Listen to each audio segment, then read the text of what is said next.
Viewers, welcome to my channel Vagdevi's art.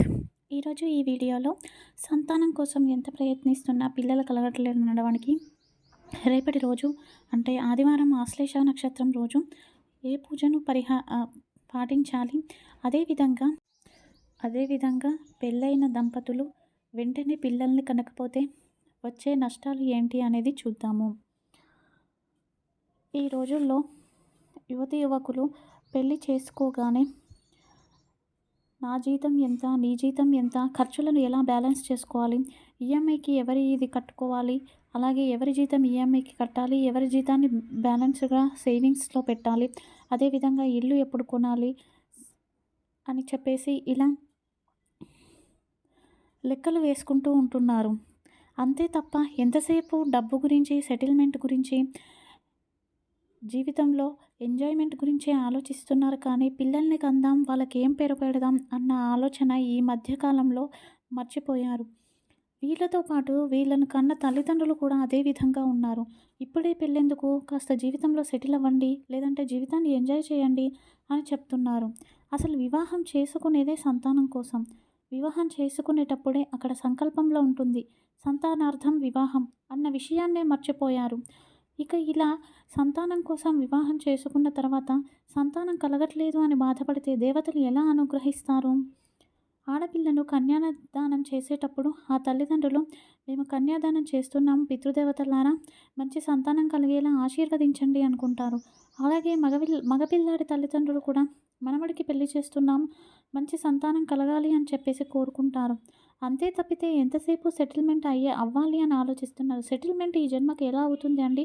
ఇల్లు ఉన్నవారికి car కావాలనిపిస్తుంది, car ఉన్నవారికి బ్యాంక్ బ్యాలెన్స్ ఉండాలనిపిస్తుంది, లేదంటే ఆస్తులు ఇలా ఏదో ఒకటి ఉంటూనే ఉంటుంది. సెటిల్మెంట్కి ఇంత అన్న కొలమానం అనేది ఎప్పటికీ ఉండదు. ఇక కొంతమంది ఎలా ఉన్నారంటే ఇద్దరు పిల్లలొద్దు, ఒక్క పిల్లల్ని కంతే సరిపోతుంది అనుకుంటున్నారు. ఇంకొంతమంది అసలు పిల్లలే వద్దు అనుకుంటున్నారు. పిల్లలు వద్దనుకోవడానికి అసలు పెళ్ళి ఎందుకండి? ఇక ఇద్దరు పిల్లలను వద్దనుకుంటే ఖచ్చితంగా ఇద్దరు పిల్లలు ఉండాలండి. ఎందుకంటే ఒక్కడినే కంటే వాడిని ఒంటరి వాడిని చేస్తున్నట్టే అర్థం.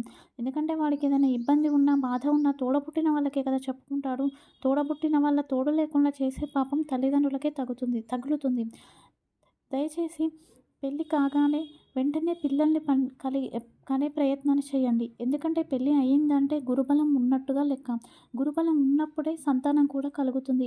అంతే తప్ప అప్పుడు ఉన్న అవకాశాన్ని పోగొట్టుకొని తదుపరి సంతానం కోసం ప్రయత్నం చేస్తే సంతానం ఎలా కలుగుతుంది? దేవుడు ఇచ్చినప్పుడే తీసుకోవాలి, కానీ దేవుడు ఇచ్చినప్పుడు వద్దనుకోవడం చాలా పొరపాటు. ఇక మీకు కనాలనుకున్నప్పుడు సంతానం కలగాలంటే అప్పటికి ఏజ్ అయిపోతుంది. ఇక హాస్పిటల్ చుట్టూ మీరు సంపాదించిన సంపాదన అంతా పోగొట్టుకొని డిప్రెషన్లోకి వెళ్ళిపోయి డివోర్స్ దాకా వెళ్ళిపోతున్నారు. దయచేసి సంతానాన్ని వీలైనంత త్వరగా కనండి. అందరూ ఇదే దృష్టిలో పెట్టుకోండి.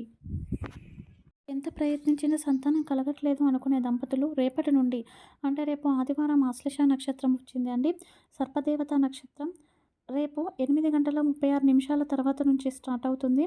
రేపటి నుండి స్టార్ట్ చేసి ప్రతి ఆదివారం, మంగళవారం ఈ పరిహారాన్ని పాటించండి. రావి చెట్టు కింద ఉన్న జంటనాగులు ఉంటాయి కదండి, వాటి తోకలు రెండు ఒకటిదానికొకటి పెనవేసుకొని ఉంటాయి. ఆ తోకల కిందన ఒక్కో తెల్లేడు జిల్లేడు ఆకును పెట్టి దాని మీద ఒక్కో బెల్లం ముక్కను ఉంచండి. ఈ పరిహారాన్ని ఆచరిస్తున్న ఈ ఆదివారం, మంగళవారం రోజు మాత్రం సాత్విక ఆహారాన్ని భోజించాలి. అదేవిధంగా ఖచ్చితంగా బ్రహ్మచర్యం ఉండాలి. ఈ పరిహారాన్ని 1 సంవత్సరం పాటు పాటించండి. తప్పకుండా పిల్లలు కలుగుతారు.